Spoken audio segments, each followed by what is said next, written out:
لا حول ولا قوة إلا بالله العلي العظيم. أعوذ بالله من الشيطان الرجيم.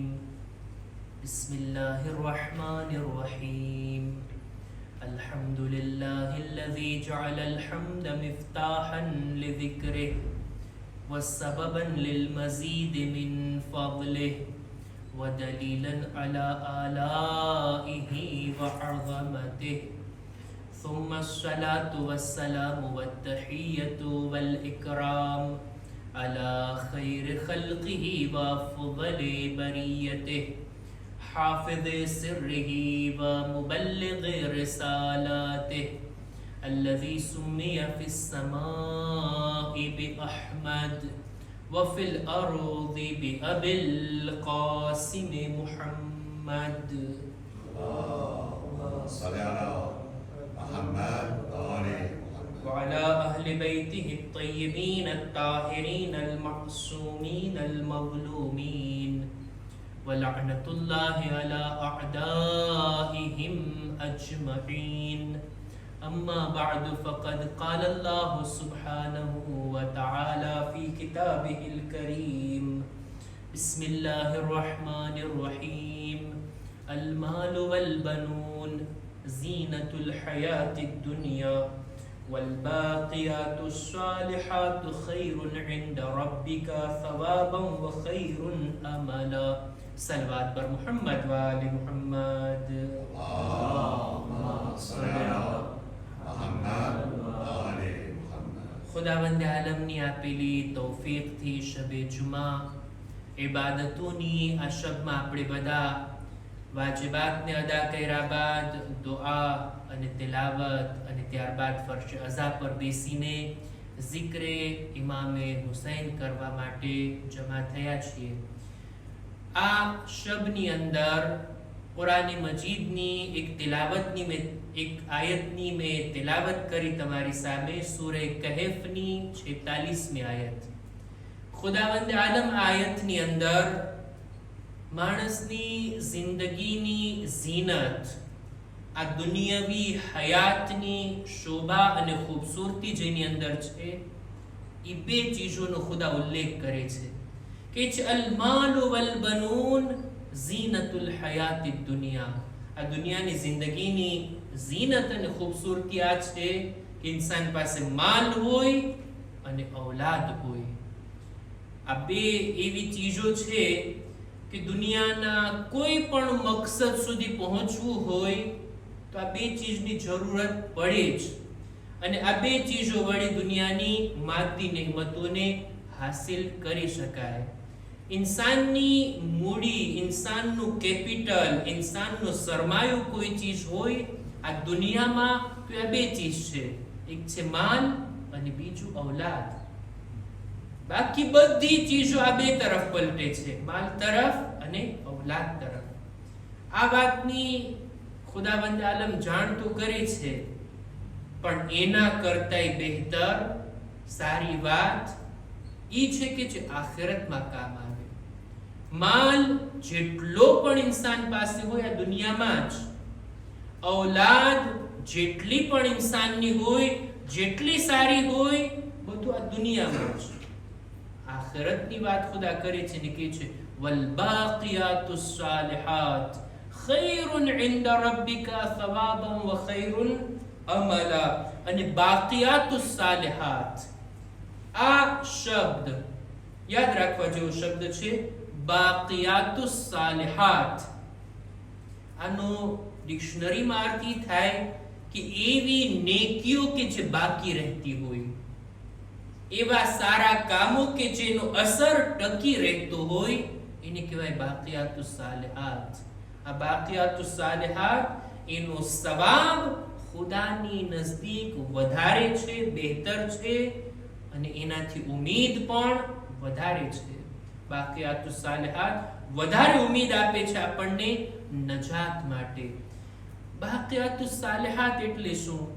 હદીસની અંદર અમુક મિસ્દાક બયાન થયા છે અને આના સિવાય ઉલમા એક મોટો અર્થ કરે છે આ બાકિયાતુસ સાલિહાતનો. દાખલા તરીકે અહલે બૈતની મોહબ્બત જો ઇન્સાનના દિલમાં હોય આ બાકિયાતુસ સાલિહાત છે. इंसान जो जिक्र खुदा में પોતાની જબાનને ચલાવતો હોય, તસ્બીહાત અરબા કરતો હોય, આ બાકિયાતુસ સાલિહાત છે હદીસમાં. આ સિવાય ઉલમા કહે છે કે આ શબ્દનો અર્થ એટલો મોટો છે કે ઇન્સાન પોતાની જિંદગીમાં દરેક ઈ કામ, દરેક ઈ નેકી, દરેક ઈ વિચાર, દરેક ઈ શબ્દો કે જેનાથી બીજાને ફાયદો પહોંચતો હોય, જેનો અસર દુનિયામાં બાકી રહેતો હોય, આને કહેવાય બાકિયાતુસ સાલિહાત. કોઈને એક સારો વિચાર આવ્યો, બીજા સુધી પહોંચાડ્યો, એને બીજા તરફ ફેલાવ્યો, અને આ સારો વિચાર દુનિયામાં બાકી રહે, એનો અસર બાકી રહે, આ છે બાકિયાતુસ સાલિહાત. કોઈ ઇલ્મી વાતને લખે, પોતે દુનિયાથી ચાલ્યો જાય, આ લખાણ બાકી રહી જાય અને લોકોની હિદાયતનું કારણ બને, બાકિયાતુસ સાલિહાત છે. એ સિવાય દરેક કામો, આપણે જિંદગીમાં કેટલા કામો કરતા હોય, આખા દિવસમાં કેટલા કામો કરતા હોય, બધાનો અસર થોડી બાકી રહી છે. બોયલા ને ખતમ થઈ ગયું, ખાધા ને ખતમ થઈ ગયું, પૈસા આવ્યા વાપરા ને ખતમ થઈ, પણ જે ખુદાની ખુશી માટે, ખુદાની રાહમાં નેક અને સારી નિયતની સાથે ઇન્સાન બે રકાત નમાઝ પઢે, મુસ્તહબ્બાતને અંજામ આપે, ઝિક્ર અહલે बैत કરે, ઝિક્ર ખુદા કરે, સારી વાતોને લોકો સુધી પહોંચાડે, આ બધું બાકિયાતુસ સાલિહાત છે. નહીતર માલ ઇન્સાન પાસે ગમે તેટલો હોય, બધો અહીંયા જ રહી જવાનો છે. માલ અને ઔલાદ સારી વાત, સારી ચીજ, ખુદા એને દુનિયાની હયાતની ઝીનત તરીકે ગણાવે છે, પણ બાકિયાતુસ સાલિહાત એના કરતા બહેતર. માલની જો વાત કરીએ ને તો આપણા આકા અને મૌલા અમીરુલ મુમિનીન હઝરત અલી ઇબ્ન અબી તાલિબ અલૈહિસ સલામ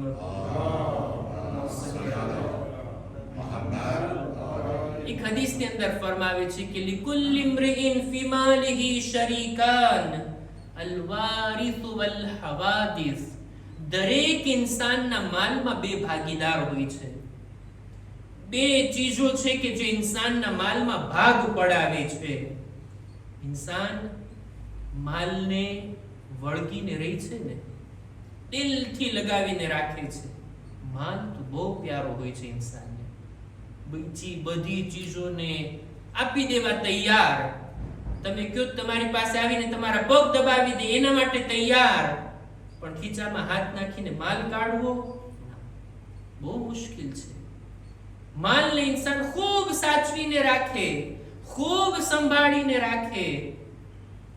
મૌલા કહે છે આ માલ, જે માલ હાસિલ કર્યો છે ને, જે તમને ખૂબ પ્યારો અને મહેબૂબ છે ને, એ બે લોકો માટે છે.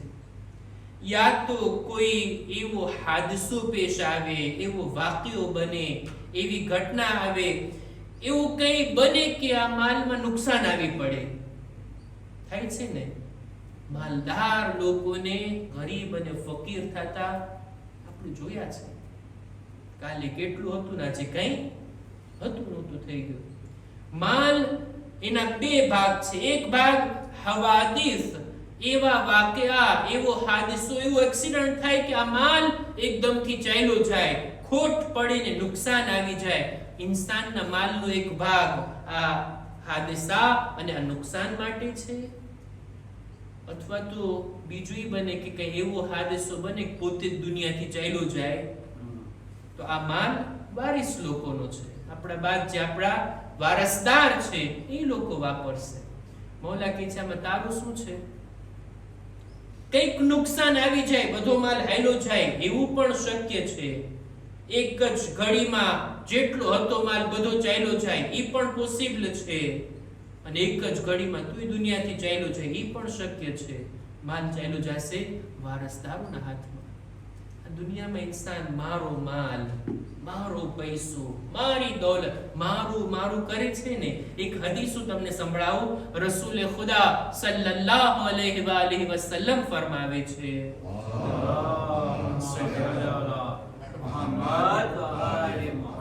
રસૂલ ખુદા ફરમાવે છે કે યકૂલ ઇબ્ન આદમ માલી માલી. આદમની ઔલાદ આ ઇન્સાન કહેતો હોય મારો માલ, મારો માલ, મારું મારું કરે છે. વહલ્લક મિન માલિક ઇલ્લા મા અકલતા ફઅફનૈતા. આ ઇન્સાન જાણી લે તારા માલમાંથી તારું ફક્ત એટલું છે જેટલું તે ખાધું છે ને ખતમ કરી નાખ્યું. વકસૈતા ફઅબલૈતા ઔ લબિસ્તા ફઅબલૈતા. તારું એટલું જ છે તારા માલમાંથી કે જેટલું તે પહેર્યું છે અને પેરી પેરીની કપડાને જૂના કરી નાખ્યા. અથવા તો ઔ તસદ્દકતા ફઅમવૈતા. અથવા તો તારા માલમાંથી એટલું જ છે જેને તે રાહે ખુદામાં આપ્યું અને આખિરત માટે તે તારું ભાથું તૈયાર કર્યું. આ સિવાય જેટલો માલ છે વમા અદા ઝાલિકા ફહુવા માલુલ વારિસ. આ સિવાય જેટલું કઈ છે ને એ બધા તારા વારસદારો માટે છે. બધું અહીંયા રહી જશે અને તારે આ દુનિયાથી કૂચ કરીને ચાલ્યું જવાનું છે. ઇન્સાન જો આ રીતના વિચાર કરે ને તો સમજી જાય કે માલ ભલે સારી ચીજ પણ આ દુનિયા સુધી સીમિત છે, સિવાય એ કે એનાથી આખિરતને કમાવવામાં આવે. ઔલાદ પણ એવી જ રીતના, ઔલાદની પણ જો સારી તરબિયત કરીને નેક રસ્તા પર લગાડ્યા ને તો ઈ છે બાકિયાતુસ સાલિહાત.